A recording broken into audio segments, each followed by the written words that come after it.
بسم اللہ الرحمن الرحیم۔ السلام علیکم ناظرین، اللہ تعالیٰ نے عورت کی تخلیق مٹی سے کیوں نہیں کی؟ عورت کو مرد کی پسلی سے کیوں پیدا کیا گیا؟ کیا مرد کی ایک پسلی عورت سے کم ہوتی ہے؟ سائنس اس بارے میں کیا کہتی ہے؟ اور اللہ تعالیٰ نے کیا ارشاد فرمایا؟ یہی ہماری آج کی ویڈیو کا موضوع ہوگا، اور آج ہم آپ کو عورت کی تخلیق کی ایمان افروز حقیقت بتائیں گے۔ ناظرین، قرآن مجید فرقان حمید میں ارشاد باری تعالیٰ ہے، وَلَقَدْ خَلَقْنَا الْإِنسَانَ مِنْ صَلْصَالٍ مِنْ حَمَإٍ مَسْنُونٍ۔ یقیناً ہم نے انسان کو کالی اور سڑی ہوئی کھنکھناتی مٹی سے پیدا فرمایا۔ روایات میں آتا ہے کہ جب خداوند قدوس نے حضرت آدم علیہ السلام کو پیدا کرنے کا ارادہ فرمایا تو اسرائیل علیہ السلام کو حکم دیا کہ زمین سے ایک مٹھی مٹی لائے۔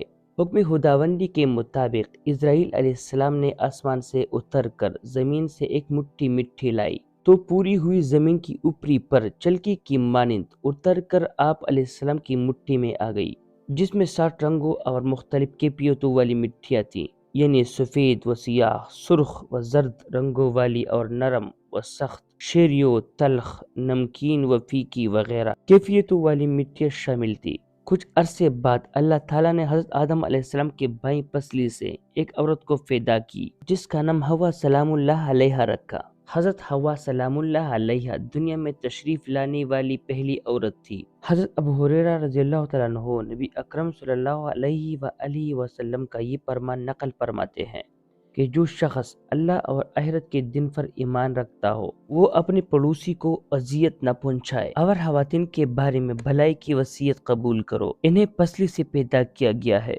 اور پسلی میں سب سے ٹیڑھا حصہ سب سے اوپر والا حصہ ہوتا ہے۔ اگر تم اسے سیدھا کرنے کی کوشش کرو گے تو تم اسے توڑ دو گے، اور اگر اس کے حال پر رہنے دو گے تو وہ ٹیڑھی ہی رہے گی۔ لہذا خواتین کے بارے میں بھلائی کی وصیت قبول کرو۔ ناظرین، شریعت محمدی نے بہت سے معاملات میں عورتوں اور بچوں کا حکم ایک رکھا، جیسے کہ باجماعت نماز کا مسئلہ، جمعے کا مسئلہ وغیرہ، تو شاید اس میں بھی اس بات کی طرف اشارہ ہے کہ عورتوں کے ساتھ بچوں کی طرح نرمی کا رویہ اختیار کرنا چاہیے۔ ناظرین، اسی طرح قرآن مجید فرقان حمید میں اللہ تعالیٰ نے ارشاد فرمایا، الرجال قوامون علی النساء، یعنی مرد عورتوں پر نگہبان ہے۔ عورت کی ضروریات، اس کی حفاظت اور دیگر کئی امور میں مرد کو عورت پر تسلط حاصل ہے، اور یہ خود اللہ تعالیٰ نے فرمایا، گویا کہ عورت رعایا اور مرد بادشاہ ہے، اس لیے عورت پر مرد کی اطاعت اللہ تعالیٰ نے لازم قرار دیا ہے۔ اس سے ایک بات یہ واضح ہوتی ہے کہ میاں بیوی کی حقوق ایک جیسے نہیں، بلکہ مرد کے حقوق عورت سے زیادہ ہے، اور ایسا ہونا عورت کے ساتھ نہ انصافی یا ظلم نہیں، بلکہ عین انصافی اور حکمت کے تقاضے کے عین مطابق ہے۔ ناظرین، علماء نے اس نقطے پر بحث کی ہے کہ ہر انسان مٹی سے بنتا ہے یا انسان اول حضرت آدم علیہ السلام مٹی سے بنے ہیں۔ راجح بات یہ ہے کہ پہلے انسان مٹی سے بنے ہیں، اور باقی انسانوں کے بارے میں مٹی سے بنا ہوا اس لیے کہا جاتا ہے کہ مٹی سے ہی غذا کھا کر نطفہ بنتا ہے جو انسان کی تخلیق کا باعث ہے۔ اس حوالے سے سورۃ طٰہٰ کی آیت منہا خلقناکم وفیہا نعیدکم ومنہا نخرجکم تارۃ اخری کے تحت بعض مفسرین نے یہ موقف اختیار کیا ہے کہ انسان کو اللہ جل شانہ نے مٹی سے پیدا کیا۔